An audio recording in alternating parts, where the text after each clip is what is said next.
I don't have a traditional career. I haven't taken a safe pathway, but it's never felt unsafe at the same time. And I think that's the interesting thing, which probably ties into all of these pieces.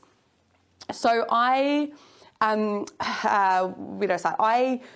spent most of my childhood in South Africa. So when I was 6, my parents moved to post-apartheid South Africa. Apartheid had ended the year before. The country was on the brink of civil war. There was a lot of tensions. Obviously, a great thing that apartheid had ended, but the country was in a real turmoil state. My parents moved over there with a 6-year-old and a 2-year-old.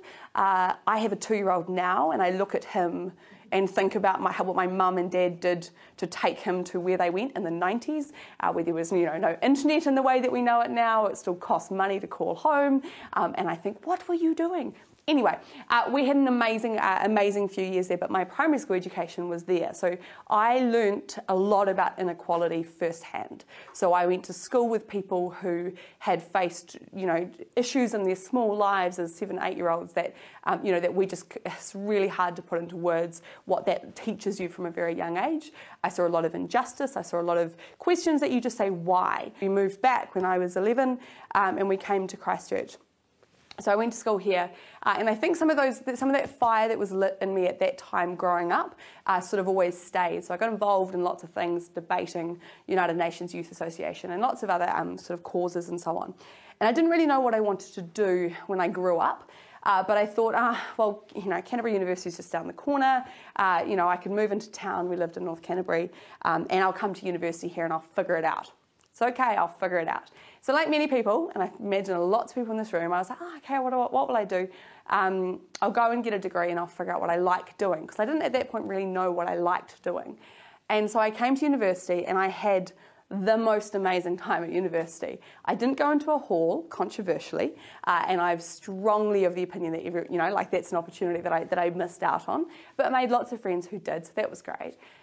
And I got really involved in running clubs and societies on campus here. There's 132, well, there were last time I spoke to someone, and there was 128 when I was here. They're the lifeblood of this university. There's lots of great things that happen on campus through the academic staff and through other provisions, but that ability that the clubs provide is just so magic. And so I got very involved with a couple of clubs, predominantly the Debating Society and the Law Student Society. And so to put it in perspective, I think I always say this to people, when people say, student clubs, and they kind of, do this, and when I was a student here on campus, NSOC as a club turned over $250,000 a year. Okay, that's a small to medium-sized business in New Zealand terms, run by 30 volunteers who are also studying full-time. And so I think that we tend to say, just clubs, it's just clubs. But actually what they do and what they create is so vital. So when I was here, and I know it's still the same today, clubs on campus equated to, there was an event equivalent for every single day of the year that you could go to, which is unlike any other university in this country, and from all of the work that I've done with a whole lot of other organisations, is actually quite unique in the world as well for the level of clubs that exist at Canterbury. And so getting involved in that was really life-changing for me. At the same time, as I just mentioned before, I knew that I didn't really want to be a lawyer, but I was having a lot of fun. We organised some great parties, we did some great things, and the people and the networks were amazing. And so what that led to, and the reason why I tell that piece of the story is because I firstly don't think that element gets enough credit for the skills that you learn. So I now, in my day job, I plan events, I organise communications, I run databases, and I make stuff happen for clients.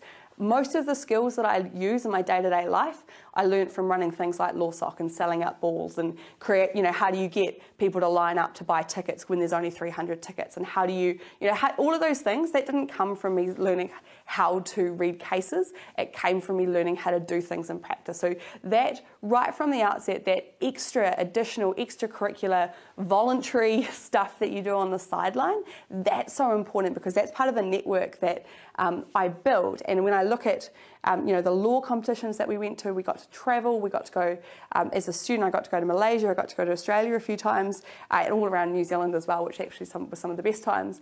But these people are Fulbright scholars. They're at Oxford, Cambridge, Harvard. They're now sitting on benches, or they're judicial benches, or they're writing books. So equally for me, the interesting thing was that these people that I got to know socially and had such a great time with, these people are now, they did love the law, right? So that was the difference. Some of these people, I'm like, thank goodness you're a lawyer, because, I don't have that same passion, but now I get to see them doing these incredible things, but also, and I was emailing a woman yesterday who's the executive director of a foundation who I know from debating tournaments. And so that was networking for me in its very purest sense, right from the outset, built on genuine friendships where you can offer value, or you can assist people, or you figure problems out together. And then when you actually grow up, I haven't spoken to this girl in 7 years. I worked out yesterday when I was sending her an email, but we're still friends on Facebook and LinkedIn and Instagram. I've sent her messages when she's had a baby, and so I could email her yesterday and go, hey, I've got this idea. What do you think about this? And she's working for one of the most influential women in the world at the moment, and I get to email her yesterday because of that. So that's networking right from the ground, from just the fun stuff that we can do in our lives that we can actually add value, which does, for me, has played a real part in the way that we can then, use that network as you get older. But then, so basically, my second to last year of university, 2010, the September earthquake happened. So part of that same network, one of my friends from school, Sammy Johnson, who is the founder of the SVA, organised the UC student base for earthquake cleanup, I think was the Facebook group, and we banned him from ever naming anything ever again. And this was before, to put into context as well, this is before Facebook was a thing that we all had on our phones, right? So Facebook wasn't mobile optimised.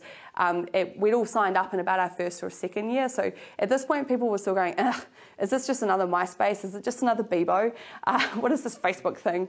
They didn't have pages, events, causes. We were just literally using it to organise some student parties or to, update our statuses every minute, which was ridiculous, and you now just delete. But it was interesting because Sam did something differently, and he used the tools in his pocket that he had to do something through creating this Facebook event. So we created a Facebook event. Everyone is familiar with the story. We moved 40,000 tonnes of silt in the September 2010 quake, and then obviously 2011 rolled around, we responded, we moved 400,000 tonnes of silt. So that's in terms of the scale for the different response. And it was really interesting because the Student Volunteer Army is now, it's the biggest club on campus. I'm still on the foundation, actually chair of the foundation at the moment. We've got 32,000 kids across New Zealand who are learning how to activate stuff in their communities. We're doing awesome stuff around getting people volunteering to get experience, to get back into the workforce. So we've taken all these skills that we've learned, and we're having this massive impact when you don't have a disaster. But it's really interesting because the genesis of that came from the clubs on campus. So we had NSOT bring their fire truck, Gentlemen's Club brought, they had a database system that they'd built. We had, different clubs, everyone responded in different ways, and because we were all friends organising events and social things and wellness activities on campus, these people are who formed the basis of the Student Volunteer Army. So people often say, it was so amazing how Sam brought all of these people together. And the piece that we don't talk enough about is that on this campus, these people are all doing things together already. It's just that we had a reason for everyone to come together. And that's, for me, what the magic of Canterbury University actually is. And not enough credit is given to the fact that culture existed before some earthquakes gave us another opportunity to do that.